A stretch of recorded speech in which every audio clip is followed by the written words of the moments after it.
Olá, sejam todos bem-vindos ao terceiro vídeo do nosso canal Astrologia Pessoal, um canal que tem a astrologia como meio de desenvolvimento pessoal. Bem, gente, nesse vídeo eu vou mostrar para vocês como é que se faz a interpretação de um mapa astral, mas não será um mapa real, tá? Eu vou fazer um mapa hipotético, tá? De uma forma bem lúdica, para tentar ser assim o mais breve possível, mas não vai dar para ser tão breve, tá? Um vídeo que deve levar mais de 1 hora, mas não tem como explicar o processo astrológico em 10, 15 minutos, tá? Quando nós abrimos uma carta astrológica num programa qualquer de astrologia, nós temos, né, os dados do cliente, né, do consulente, que são a data, né, a local, hora, é necessário saber até o minuto, né, de nascimento, tem que saber com precisão, né, porque aqui ó, nós já temos uma tabela mostrando os planetas nos signos e nos graus exatos, por isso a necessidade de saber o horário exato do nascimento. Nós temos também um quadro que mostra os aspectos feitos, né, entre os planetas. O que são os aspectos? São essas linhas. É como os planetas conversam uns com os outros, tá? Mas isso eu não vou tratar aqui, ok? Aqui eu vou falar simplesmente do planeta no signo e na casa.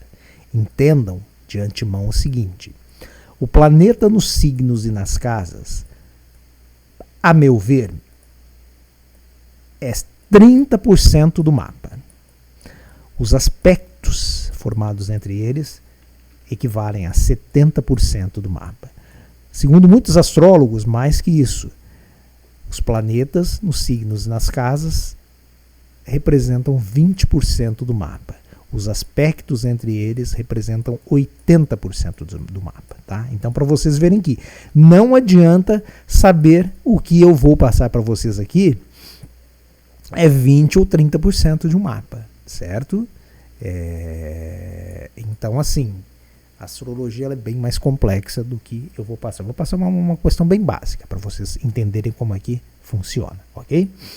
Gente, eu preciso começar aqui quebrando alguns paradigmas, tá? Eu quero fazer isso antes de tudo. Primeira coisa, cuidado com o signo solar, tá? E o que é o signo solar? É o signo onde estava o Sol no momento em que nós nascemos. Veem que aqui tem até uma seta aqui, né? Nessa imagem que eu peguei, tem uma seta indicando o Sol. Sol em Leão. O que acontece? Isso, na astrologia, o signo solar ele não abrange a astrologia como um todo.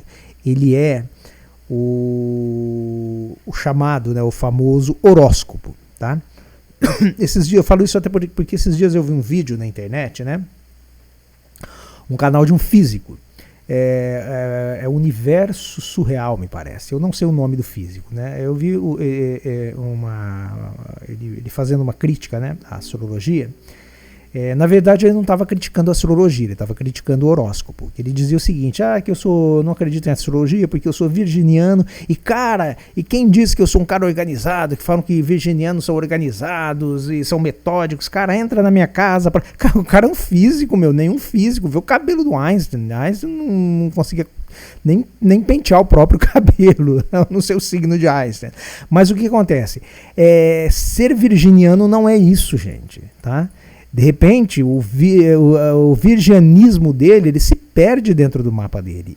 Então, quando você fala assim, eu sou ariano, eu sou briguento, eu luto pelos meus ideais, eu sou escorpiano, como escorpiano, eu sou sentimental, tenho um sentimento muito grande, eu tenho um poder de regeneração muito grande, mas também eu sou vingativo. E, gente, isso não é astrologia, tá? Isso é horóscopo, isso é o signo natal.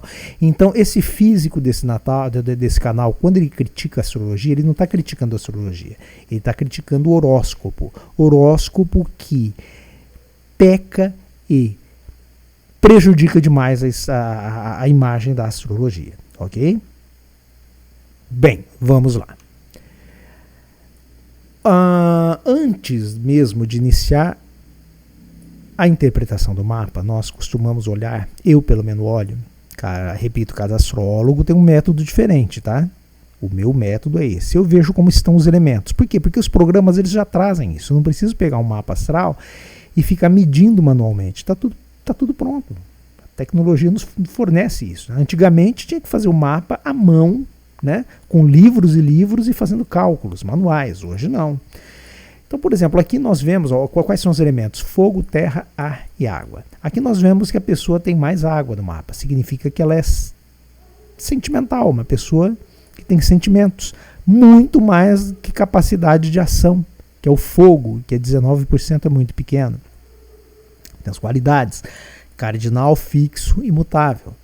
Os signos cardinais são signos mais fortes, ou seja, pessoas que têm qualidades cardinais são pessoas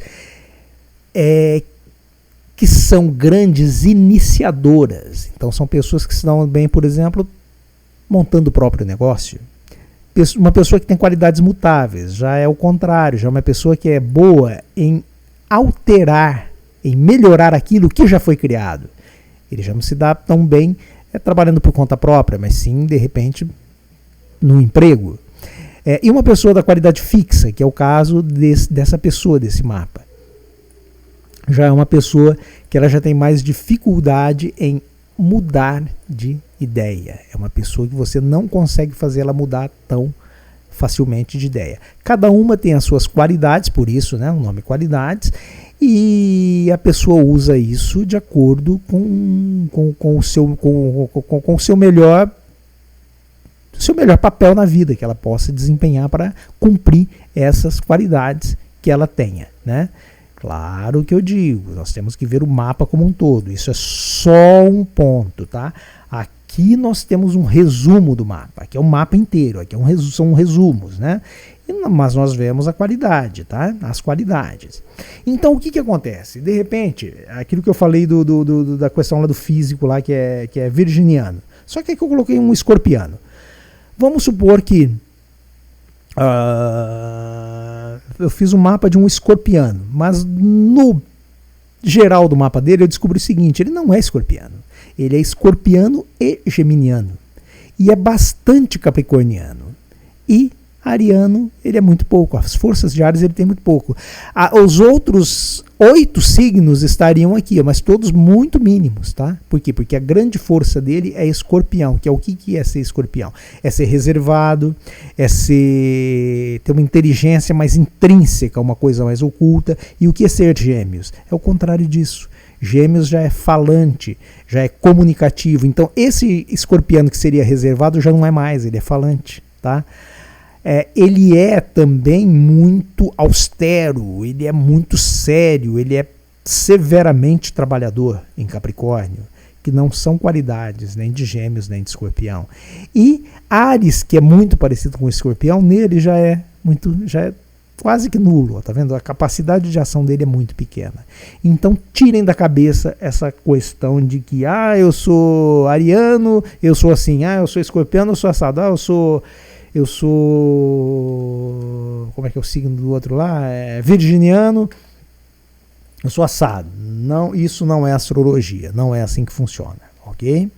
Mais um ponto que eu quero lembrar vocês aqui é aquilo que eu já disse, tá? Que é com relação a planetas, eles, dependendo onde um planeta está, no signo em que ele pode estar forte ou ele pode estar fraco, tá? Ou mesmo nulo. É outra coisa que eu não vou considerar aqui. Quando nós fazemos um mapa astral, nós usamos isso. É a tabela de dignidades planetárias. Não usarei ela, tá? Essa é simplificada. Nós temos essa, né, que é a tabela de Doroteus de Sidon, né, que é da astrologia medieval. Muito menos isso, eu não vou usar isso, tá? Que nos remete a quê? Nos remete àquela questão que eu disse, né? Lembram? Que nós temos o signo, nós temos os decanatos, temos subdecanatos aqui e temos cada grau que cada um tem um significado. Isso é loucura, eu não vou usar isso, ok? A outra coisa, tá, que eu também não vou usar é o seguinte: além de tudo isso, existem ainda as estrelas fixas, tá? Que elas podem ser também usadas na astrologia. Pouquíssimos astrólogos utilizam as estrelas fixas. Até porque elas são... É difícil... A estrela fixa ela tem que pegar no grau exato, né, em que a pessoa tem um planeta, em que ela tem um ponto. Então não é muito comum que isso aconteça. E pouquíssimos astrólogos utilizam as estrelas fixas. É como eu falei, quanto mais detalhe a gente utilizar, mais difícil e demorada a interpretação, porém mais precisa. Eu utilizo as estrelas fixas, mas eu também não vou falar delas aqui, ok?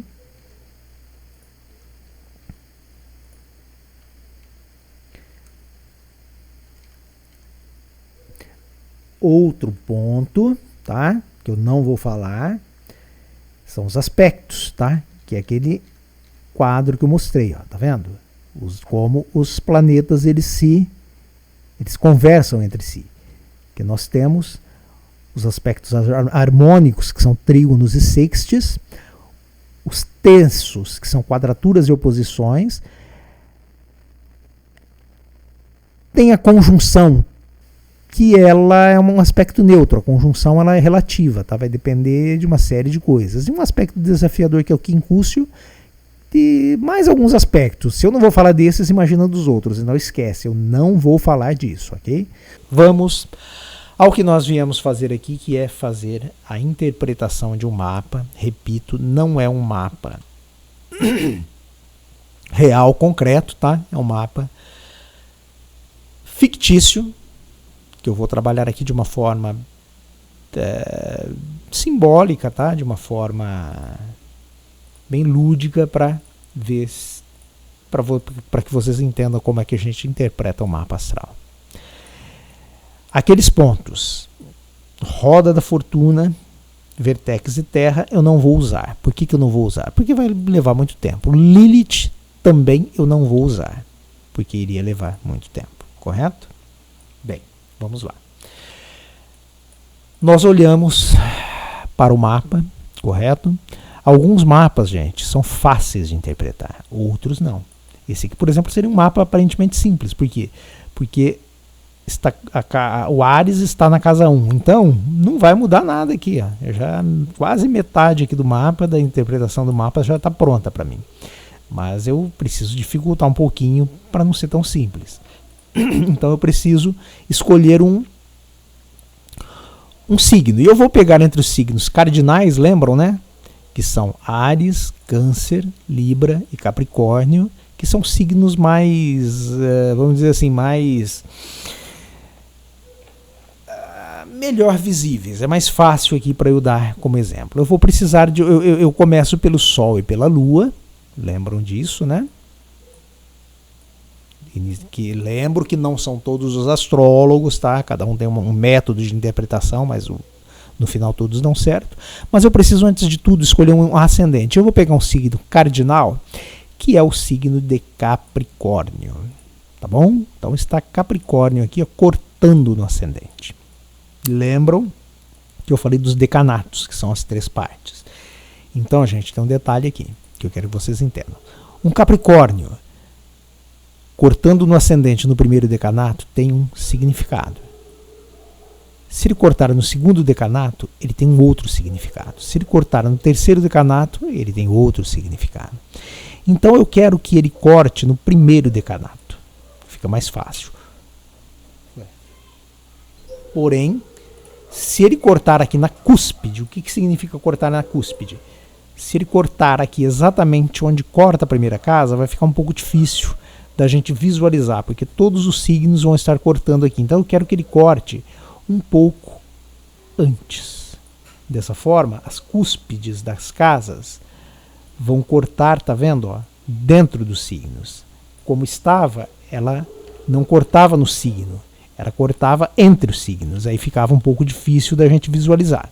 Então eu tenho uma pessoa com ascendente em Capricórnio. Bem, mas eu preciso do Sol num posicionamento. Onde eu vou colocar o Sol? Eu vou colocar o Sol na casa 4. Lembrem que a casa 4 é a nossa casa de nascimento. E vou colocar a Lua na casa 7. Então, esse nativo ele é um ariano, ele nasceu com o Sol em Áries, nasceu com a Lua em Câncer e nasceu com ascendente em Capricórnio. Bem, mas não é só isso. Ele nasceu com o Sol em Áries na casa 4. Quem rege a casa 4? A Lua. Logo, eu preciso ver como está a Lua para trazer características da Lua para cá. Entenderam como é que é? Ele tem uma Lua em Câncer, porém na casa 7. Quem rege a casa 7? Quem rege a casa 7 é Vênus. Eu preciso ver como está Vênus no mapa para trazer as informações para cá, para ter mais informações. Mas eu não tenho Vênus ainda. Vênus está quieta lá, tá? Bem, de cara, eu posso dizer o seguinte: o que é um ariano? Eu já disse. Um ariano é uma pessoa impulsiva. Eu acho que eu não usei esse termo, tá? O ariano ele é impulsivo, ele é agressivo, ele passa por cima de tudo e de todos, ele sabe o que ele é, o que ele quer, sabe o que ele é também. Ele é um lutador, ele é um desbravador, ele é um iniciador, ele é um guerreiro, mas ele pode ser briguento, ele pode ser do lado negativo, ele pode ser briguento, ele pode ser agressivo. Porém, gente, vejam o seguinte. Lembrem, já não dos signos, mas das casas cardinais, que são as casas mais fortes, que é a casa 1, casa 4, casa 7 e casa 10. Tá? Essas são as casas cardinais. O que acontece? Esse Marte, esse Sol, ele está na casa 4, que é uma casa cardinal, porém é a casa mais fraca das casas cardinais. Por que é a casa mais fraca das casas cardinais? Porque a casa 4 ela é o chão do mapa astral.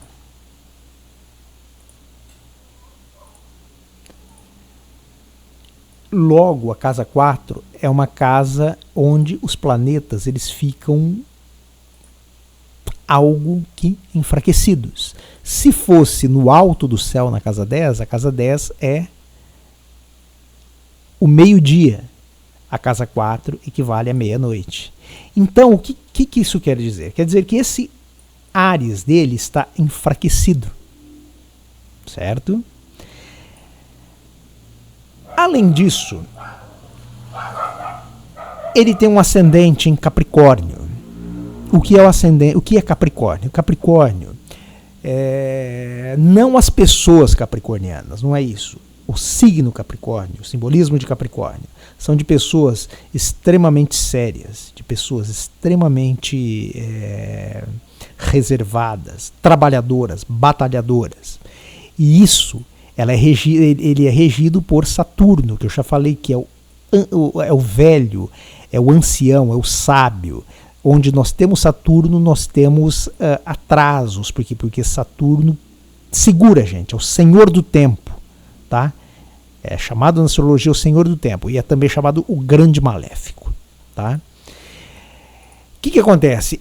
Nós também precisamos saber onde está Saturno para levar as informações de Saturno para o ascendente, mas nós ainda não temos Saturno lá. Tá? Saturno está aqui quieto. Então o que acontece? Esse ascendente em Capricórnio ele é ótimo para um ariano. Por quê? Porque Saturno ele vai lá no Sol do ariano e segura ele. Ele vai segurar também o regente de Áries, que é Marte, que está aqui, ó, mas que a gente ainda não tem no mapa. Tá?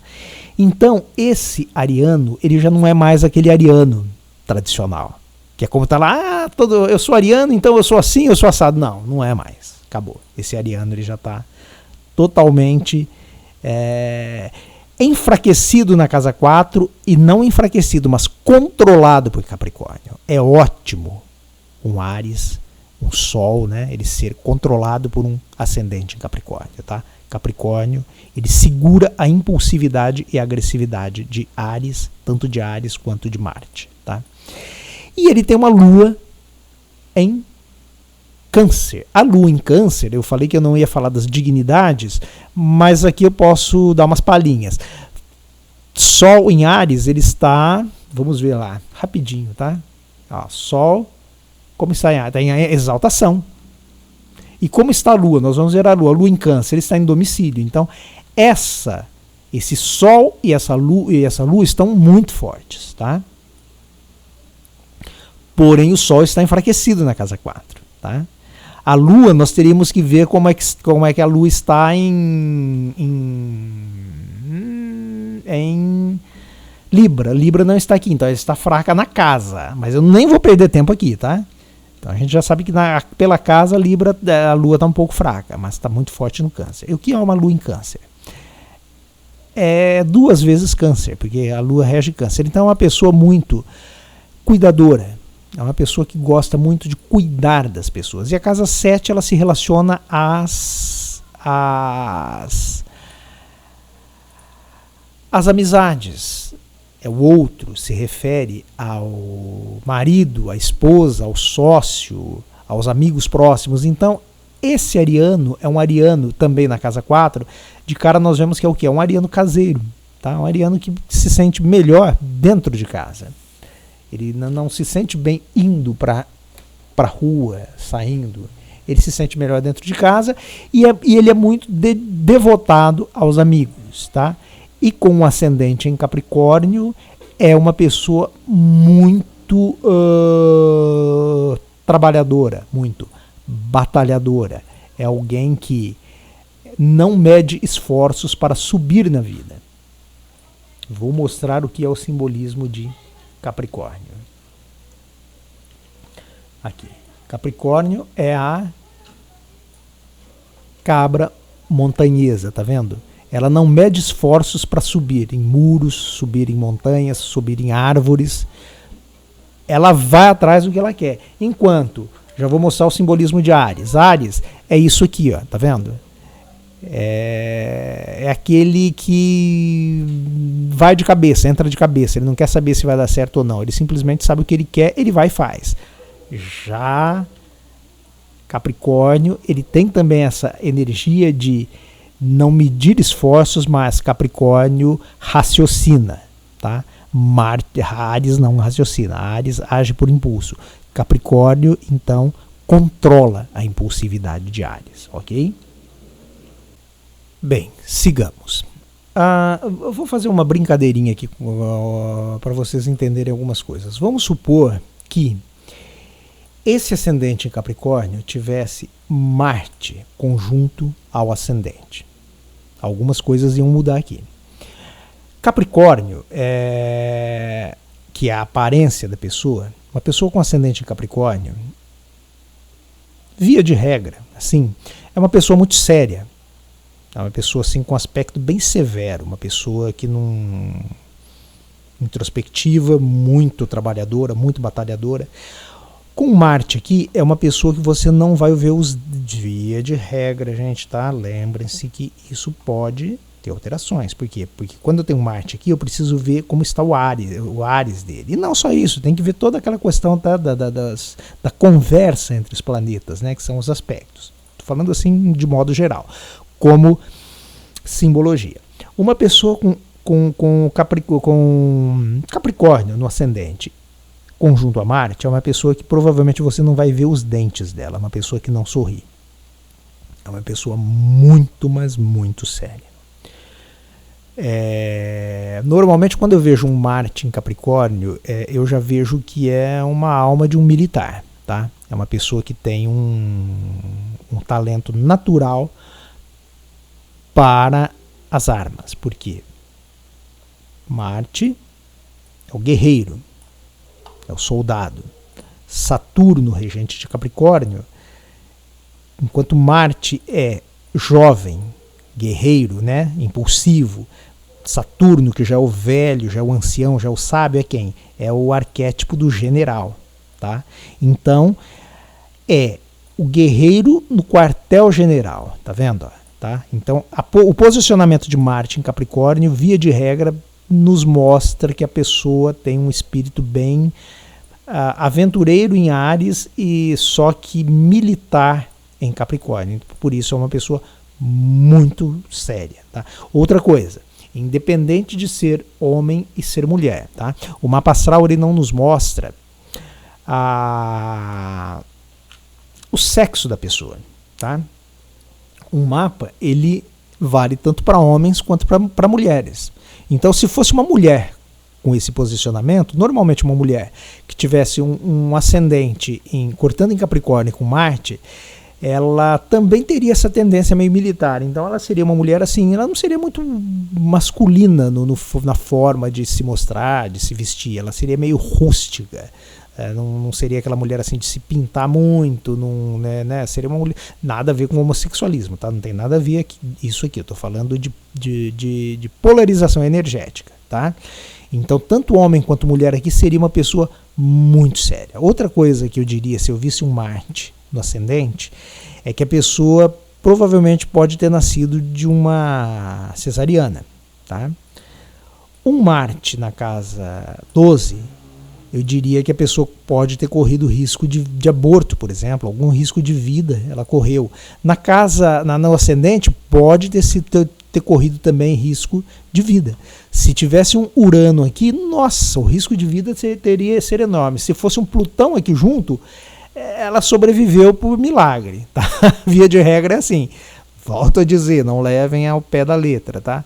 Estou falando de simbolismo astrológico. Agora, e se nós tirássemos esse Marte e colocássemos Vênus? Já mudaria tudo, tá? Uma pessoa que tivesse um Marte, uma Vênus no ascendente, né? Ela equilibraria essa dureza de Capricórnio, assim como a Lua. Se a Lua também estivesse aqui, eu já vi casos em que a Lua ela ameniza essa dureza de Capricórnio, tá? Independente do signo, uma pessoa com uma Vênus no ascendente, ela tende a ser uma pessoa bonita. Por quê? Porque Vênus é a deusa do amor e da beleza, tá? Ela tende a ser uma pessoa com beleza física. Se for na casa 1, também ela tende a ser uma pessoa bonita, exceto se aconteçam algumas outras coisas aqui.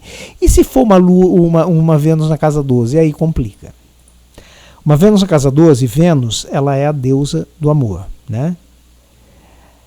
Ela é a oitava inferior de Netuno, que é amor universal, que é o regente da casa 12. Então os dois aqui, eles estão bem.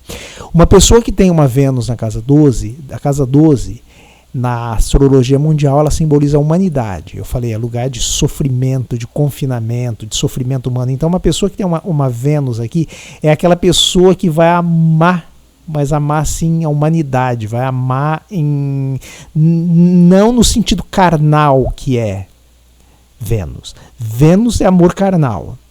Marte é sexo, tá? Essa pessoa com um Marte, com uma Vênus na casa 12, é uma pessoa que vai ser assim extremamente humanitária, tá? Só que ela vai ter uma coisa ruim aqui, que o amor físico para ela vai ser algo intangível, pode ser algo intangível, melhor dizendo.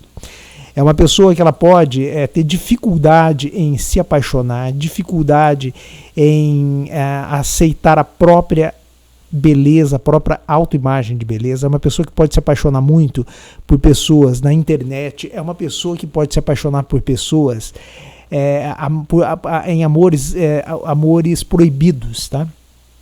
Se apaixonar por pessoas que estão num relacionamento, elas têm que manter esse relacionamento em segredo. Por quê? Porque a casa 12 é segredo, entenderam?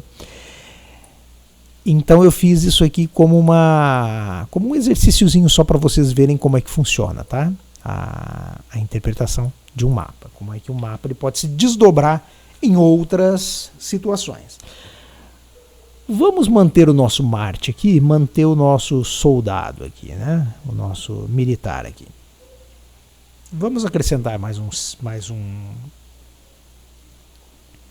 planeta aqui. Nós temos o Sol, temos a Lua e temos Marte. Quem que nós podemos colocar aqui? Vamos colocar a própria Vênus. Vamos colocar a Vênus na casa 2. Teríamos que ver como é que Vênus está em Aquário. Já não lembro agora. Como a Vênus está em cada decanato. Como a Vênus está naqueles outros decanatinhos aqui. Não vamos ver isso, tá? Isso não interessa. O que interessa aqui é que a Vênus está na casa 2. Na casa 2 ela está bem. Por quê? Porque ela rege a casa 2. A casa 2 é a casa dos valores, é a casa do dinheiro. Quem tem uma Vênus na casa 2, via de regra, claro que depende de outros pontos, mas é uma pessoa que tem a tendência a ter facilidade para ganhar dinheiro, tá? É uma pessoa que pode ganhar dinheiro com facilidade, ok? Coloquemos mais um planeta aqui. Vamos colocar um Mercúrio, que é comunicação na casa 3, que é comunicação também. Gente, eu estou fazendo a esmo, tá? Tá coincidindo algumas coisas aqui, mas eu estou fazendo a esmo. Um Mercúrio na casa 3, que é a casa da comunicação, é a casa do intelecto, via de regra, digamos assim, seria uma pessoa inteligente, uma pessoa com QI um pouco mais elevado. Se esse Áries estivesse aqui, indicaria que seria uma pessoa que teria um raciocínio muito rápido, tá? Muito mais rápido, né? Aqui está em Peixes, então é uma pessoa que ela provavelmente, Peixes é espiritualidade, a gente tem que ver como é que está Netuno no mapa, e nós ainda não temos Netuno, para trazer as informações de Netuno para cá. Também de Júpiter, tá? Júpiter que também ainda não está no mapa, eu vejo como estão os dois, na verdade não é nem Netuno, tá? Eu veria como está Júpiter e traria essas informações para cá, eu ainda não tenho. Mas simbolicamente aqui é uma pessoa que gosta de assuntos espirituais, é uma pessoa que gosta, tem uma fala doce, tem uma fala, provavelmente uma cura, uma capacidade de cura através da voz. É uma pessoa que falando ela agrada as pessoas, é uma pessoa que falando ela cura as pessoas. Vou fazer uma brincadeirinha, vamos supor que esse Mercúrio fosse em Escorpião.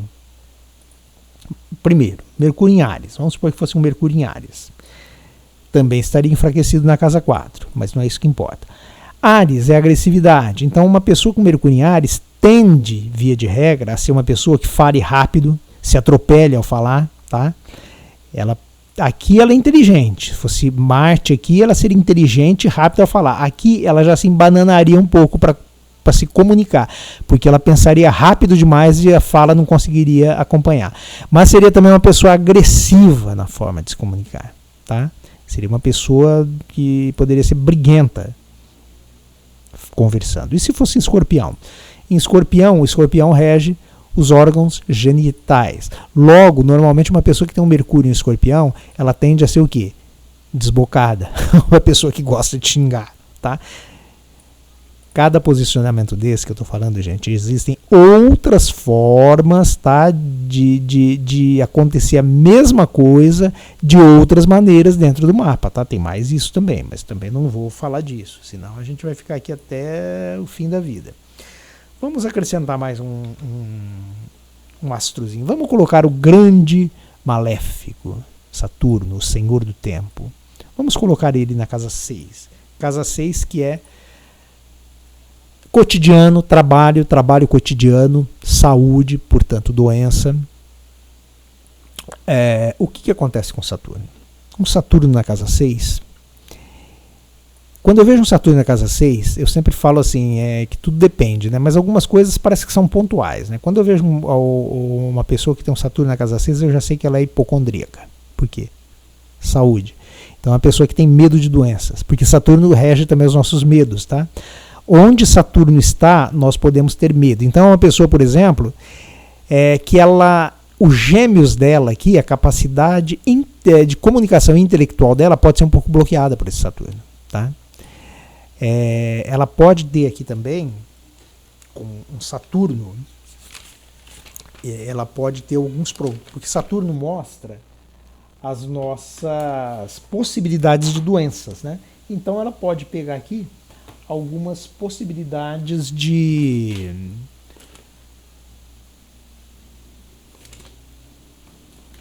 ter problemas, por exemplo,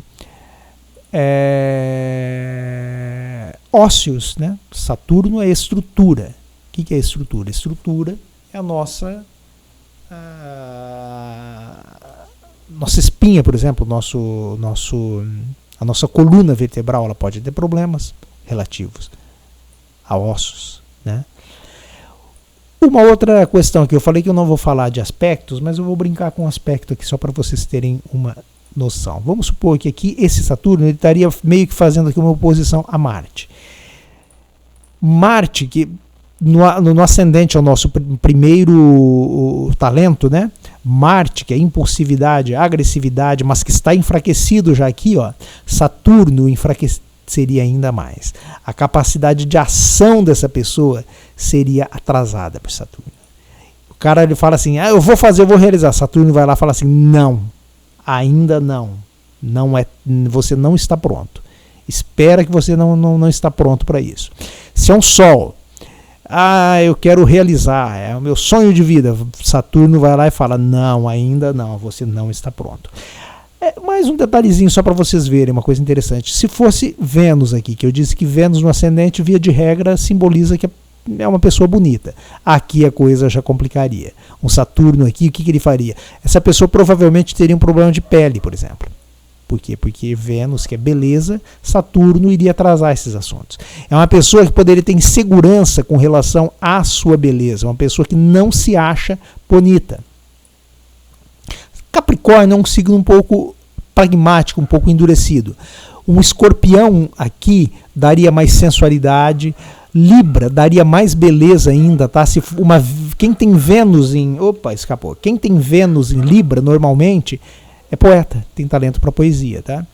Então, esse Saturno, por exemplo, poderia indicar uma pessoa que ela não aceita que ela é bonita, ela tem dificuldade de aceitar a sua beleza, tá? Saturno costuma fazer isso, provocar esses atrasos. Mais uma palhinha também. Então, Saturno na casa 6, que é a casa de saúde, portanto, da doença, eu disse que Saturno atrasa as coisas, os assuntos da casa. Então, um Saturno, ele pode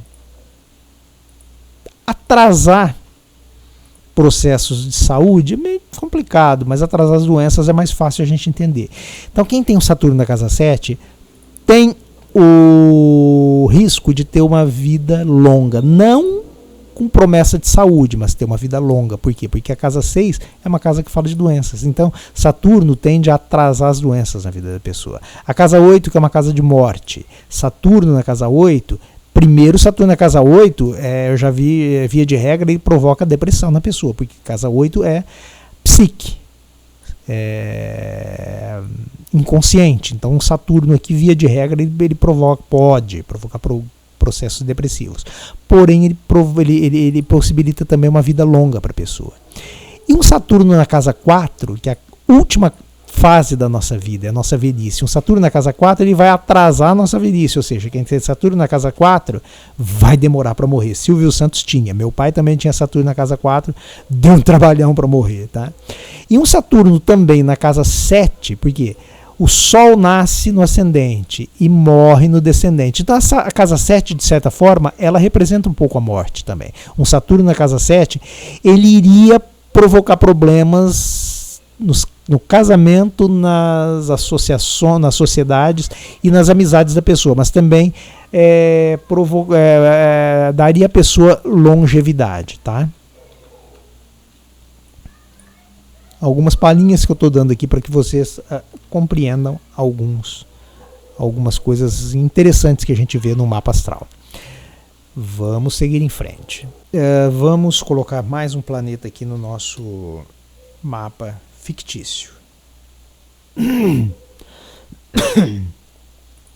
Falta um pouquinho ainda, hein?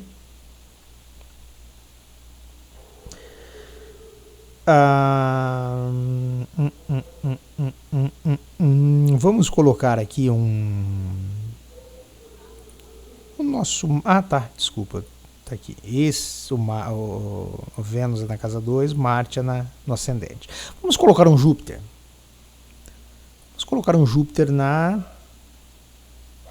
casa 12. Estou colocando planetas aqui nas suas casas regentes, né? Mas tudo bem. Não tem problema. Bom, o que significa o Júpiter? Enquanto Saturno é o grande maléfico, porque ele atrasa as coisas, Júpiter é o grande benéfico. Ele amplia as coisas. Onde nós temos Júpiter, nós temos tudo ampliado. Então, se nós temos um Júpiter no ascendente, tudo que está no ascendente tende a ganhar uma amplitude muito maior. Okay? E onde nós temos Júpiter, nós temos proteção espiritual. Tá? Um Júpiter na casa 2, ele expande com Vênus ainda, provavelmente essa pessoa poderia ser rica. Tá? Um Júpiter na casa 3 aqui, com Mercúrio, a inteligência dessa pessoa seria muito maior. Tá? Um Júpiter na casa 4, a casa da pessoa provavelmente seria uma casa grande. E se fosse um Urano que rege mudanças na casa 4, seria uma pessoa que mudaria muito as coisas de lugar. No ascendente, seria uma pessoa que viveria mudando o visual dela, tá?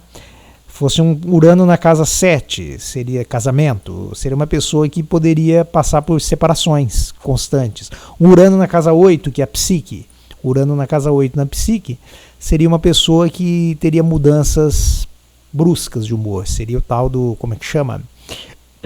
Desculpa. Aquele problema de, eu esqueci o nome daquela doença que a pessoa muda de humor. Bipolar. Uma lua na casa 8 também, a lua ela tem fases, né? Então a lua na casa 8 também seria uma pessoa que teria mudanças de humor assim, teria Urano seria mudanças de humor, a lua não seria bem mudanças de humor, seria fases de humor. Ora ela estaria bem, ora ela estaria mal, tá? A casa 8 eu disse que é o dinheiro dos outros, são as heranças. Então, por exemplo, uma lua na casa 8 pode indicar que a pessoa receba uma herança da mãe. Um sol na casa 8 pode indicar uma herança vinda do pai.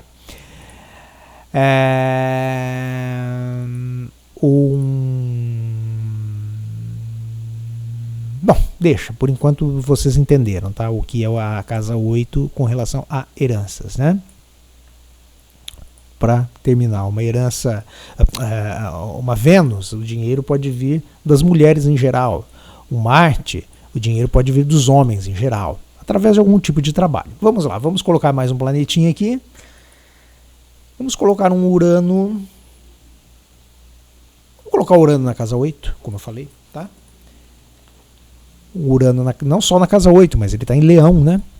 Então o leão, o leão é o ego. Eu preciso pegar as energias da casa 4 e levar para lá, ó, tá vendo?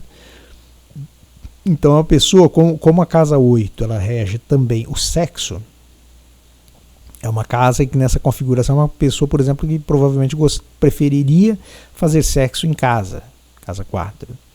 É uma pessoa que com Urano é uma pessoa que não vai gostar do trivial, é uma pessoa que no sexo é uma pessoa que vai gostar de haja Kama Sutra para ela, né? Ela vai gostar de mil posições, né? Mas por outro lado, pode ser também que no sexo, falando em sexo, que o Urano aqui também, ele cause problemas entre ela e o cônjuge. De que maneira? Em relação ao sexo, em relação ao sentimento, ao relacionamento seria da 7, tá? Aqui em relação à vida sexual. Ela pode ter mudanças também com relação a isso. Pode ser uma pessoa até que goste de variar parceiros, tá? Ainda mais envolvendo o leão, né? Que é se bem que o leão, o regente de leão aqui, o sol na casa 4 em Áries, indica que é uma pessoa que ela tem a tendência à fidelidade, tá? À vida doméstica e à fidelidade. Mas aqui, por exemplo, eu não indicaria essa pessoa, quer dizer, eu falaria para essa pessoa tomar cuidado com questões bancárias, questões de investimentos. Por quê? Porque o Urano na casa 8 pode provocar intempéries em questões relacionadas a investimentos, tá? Quais mais assuntos da casa 8? Casa 8 é psique, né? Como eu disse, seria uma pessoa que poderia ter uma certa bipolaridade aqui, porque o Urano é mudanças bruscas, então ela pode ter mudanças de humor bruscas e com relação ao ego dela, né? Que é Leão. Posso dizer mais alguma coisa aqui? Que mais que eu poderia dizer, gente, de Urano na casa 8? São tantas coisas, tem tanta simbologia, tem tanta interpretação, são muitas possibilidades, tá? Um mapa nós nunca fazemos ele completo, tá?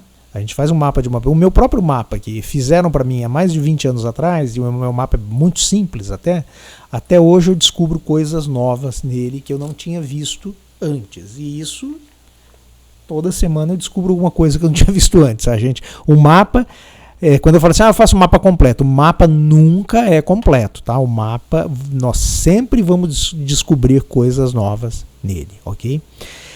Aqui uma casa 8 também cortando em Leão. Bom, gente, deixa, vai. Acho que eu já falei muito da casa 8 aqui.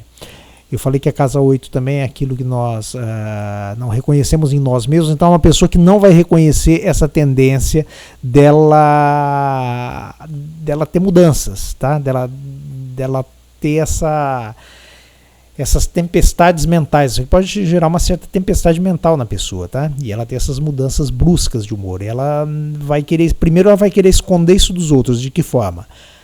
Projetando, é a projeção na psicologia. Ela vai criticar pessoas que têm esse tipo de comportamento. Entenderam? Vamos supor que fosse um Marte na casa 8, e Marte fica muito bem aqui, que ele rege a casa 8, que é de Escorpião. Seria uma pessoa muito agressiva, que não aceitaria essa agressividade, tentaria ser agressiva sem que os outros percebessem. E como é que um psicólogo, por exemplo, detectaria isso com muita facilidade? Porque seria uma pessoa que iria criticar muito pessoas agressivas. Mas, na verdade, a agressividade está nela. Como ela não consegue aceitar isso nela, ela transfere isso para os outros. Vamos colocar mais um planeta? Está faltando poucos agora.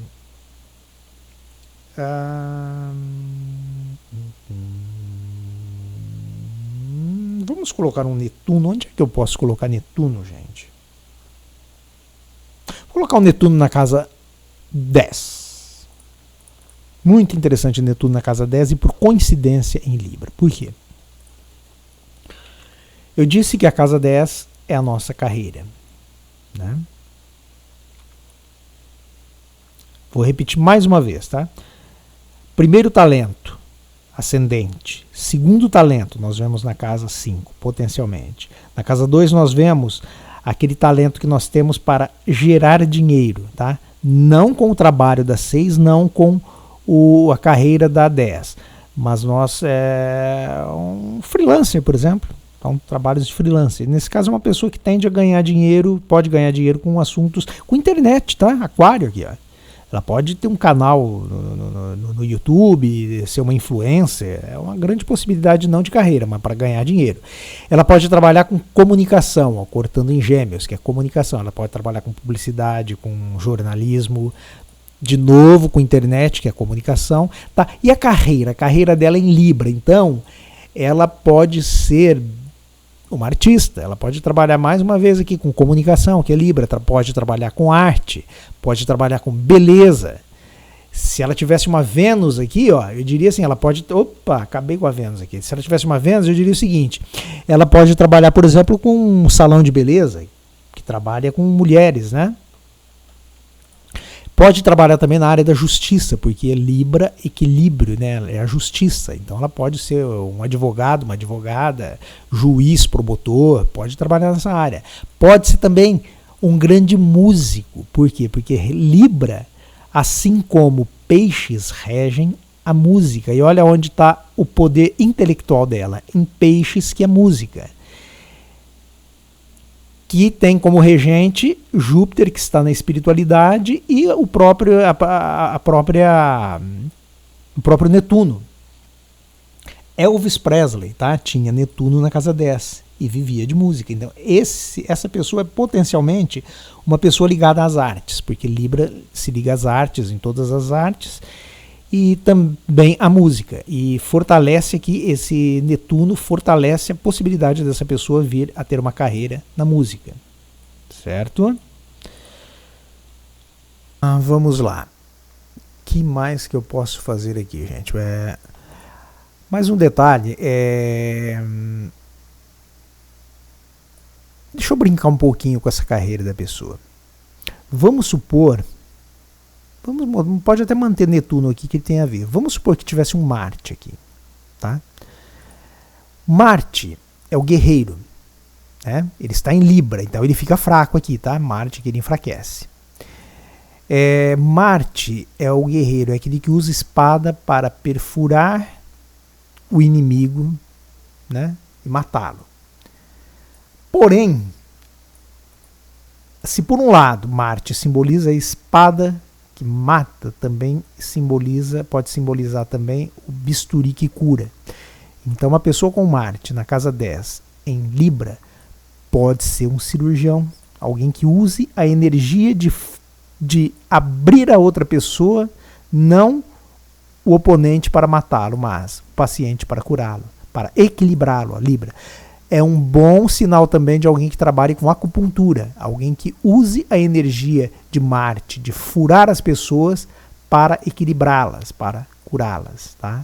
Foi mais uma coisa que me veio aqui, foi mais um ponto que me veio. Se fosse uma Vênus aqui, poderia indicar alguém em Vênus em Libra, olha só. Com certeza seria um poeta, seria uma poetisa, poderia ser uma pessoa que trabalhasse, por exemplo, na área de beleza, um modelo, uma modelo, ou ter uma empresa de moda, tá? Poderia também ser alguma coisa desse tipo. Com esse Netuno na casa 10, em Libra, que eu falei que faz um grande músico, né? Pode fazer também um grande curador. Por quê? Porque Netuno, que é música, é também cura. E Júpiter, que rege a mesma casa que Netuno, é proteção espiritual, né? Então a música, ela é curativa, né? Eu falei, o Elvis Presley, ele tem Netuno na casa 10. E eu já vi alguém dizer aí, alguém do círculo dele dizer que o sonho do Elvis Presley era ser um pastor evangélico, né? E o Elvis Presley, ele era um pastor. Tanto que ele deixou o rock e na última fase da vida dele ele cantava só música gospel. E a música do Elvis Presley era curativa. Até hoje tem crianças que se tornam fãs do Elvis Presley, até hoje, né? Ou seja, é mais uma possibilidade. Mais uma coisa interessante do mapa também do Elvis, que eu me lembro, que é o seguinte: Elvis tinha a Lua na casa 8. A casa 8 eu disse que é a casa da morte. A Lua é a mãe. Uma Lua na casa 8 pode indicar uma pessoa que tenha muito medo de perder a mãe. E Elvis Presley tinha muito medo de perder a mãe dele. Tá? Mais uma curiosidade, mais uma palhinha que eu dei. Bem, gente, faltam só 2. Vamos tentar ser rápidos aqui. O que eu faço aqui? Eu disse que Plutão, ele é um planeta. Eu não vou falar muito aqui não, que vai ficar muito longo, tá? Mas Plutão, ele é um planeta ele é a 8ª superior de Marte, tá? Enquanto Marte mata, Plutão dizima. Plutão rege tudo aquilo que é oculto, que é obscuro, que é o planeta mais distante e menor do planeta, do sistema solar. Então, Plutão, ele simboliza os vírus, as bactérias, as epidemias, as pandemias, as mortes em massa, os processos de genocídio. Tudo isso é simbolizado por Plutão. Plutão que, aliás, não sei se vocês perceberam, mas é o símbolo do meu logotipo, tá? Aqui, ó, Plutão. Por quê? Porque eu sou de Escorpião e meu signo é regido por Plutão, ok?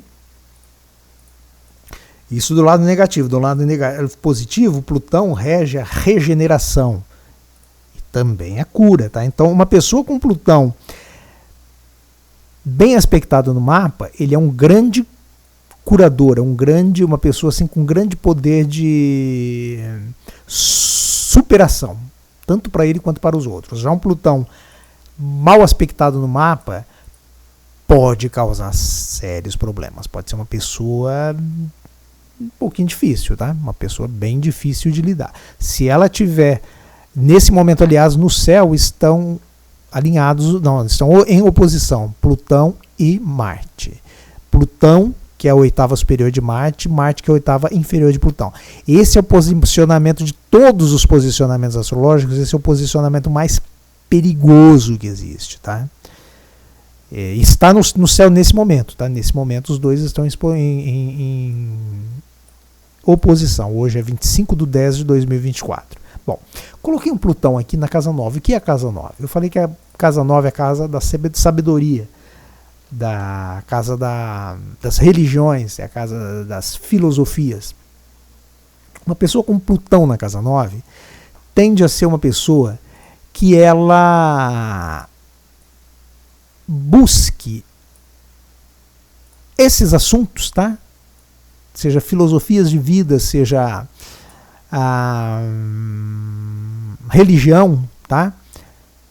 Como forma de transformação, tá? É uma pessoa que em Virgem ainda, provavelmente poderia ser, aqui nesse caso especificamente, como Virgem é um signo bem sistemático, bem assim detalhista, né? Um signo bem metódico, Quando eu vejo uma pessoa ou com Capricórnio ou com Virgem cortando na casa 9, costumam ser, por exemplo, evangélicos, tá? Se fosse Escorpião cortando na casa 9, seria espírita. Não tenha dúvida disso, tá? Peixes seria uma pessoa provavelmente espírita também, tá? E aí vai, tem várias possibilidades, tá? São signos assim mais pontuais. Então essa seria uma pessoa que ela teria a religião como um ponto de fuga e de transmutação, tá?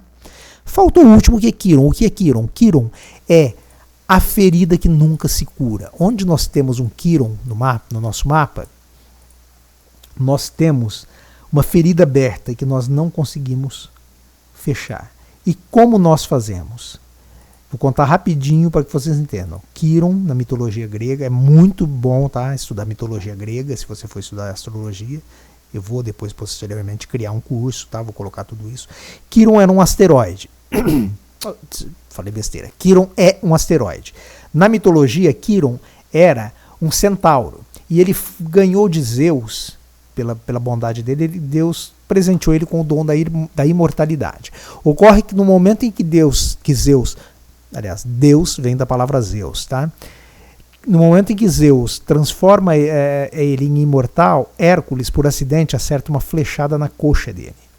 Ele se transformou, ele ficou imortal, porém com uma ferida também imortal, que não cicatrizava, não curava. Por fim, ele descobriu que a única forma dele amenizar a dor dele era curando os outros. E depois de muito tempo, compadecido, né, do poder de cura dele, Zeus então finalmente proporciona a cura para ele. Então, onde nós temos Quiron no nosso mapa, nós temos uma ferida que não cicatriza.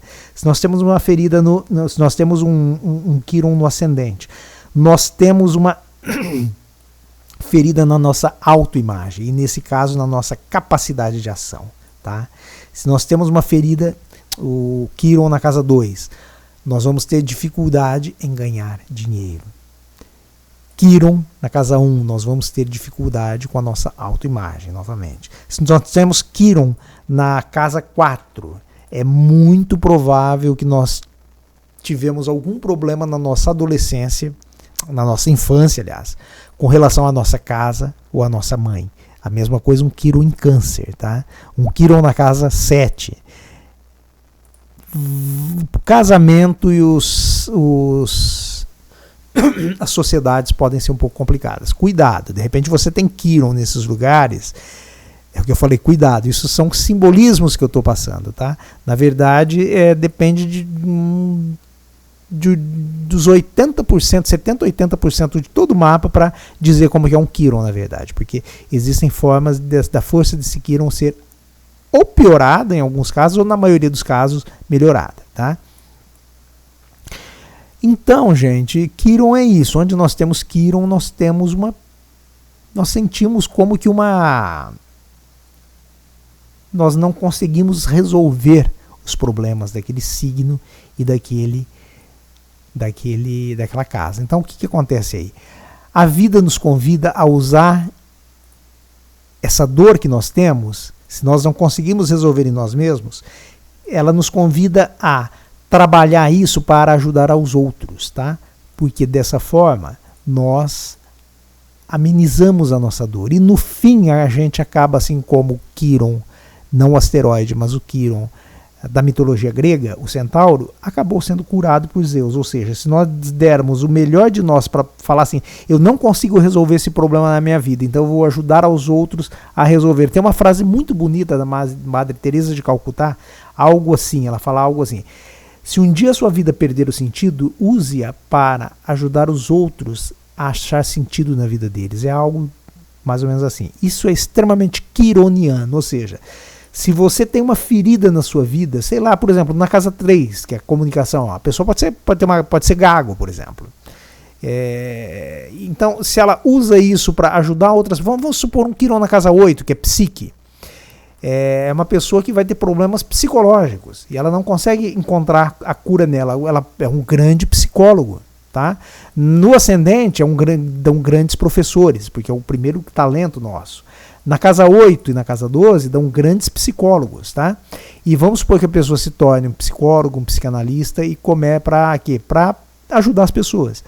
Lá no fim, Deus vai se compadecer dela e vai falar assim, ela se esforçou tanto para projetar nos outros para curá-las, que aqui na casa 8 ela pode projetar também para querer prejudicar as pessoas, vai depender de aspectos, né? Que são aquelas linhas.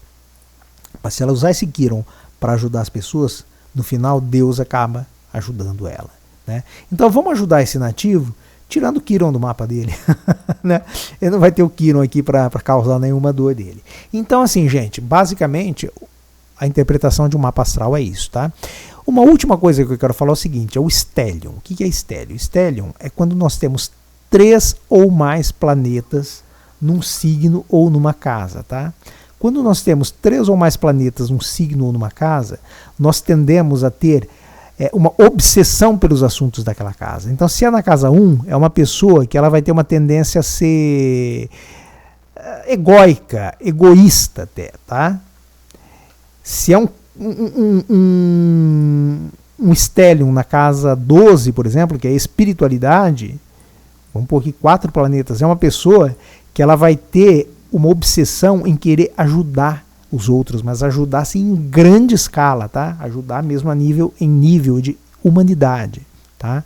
Se for um Quiron, um stellium, nossa, minha mente já está falhando já, depois de tanto falar, gente. Se for um stellium na casa 3, que é intelecto e comunicação, a pessoa provavelmente vai ter um QI muito alto, a não ser que aspectos atrapalhem isso, tá? Aquelas linhas, a não ser que atrapalhem isso, mas normalmente, via de regra, o significado do stellium é isso.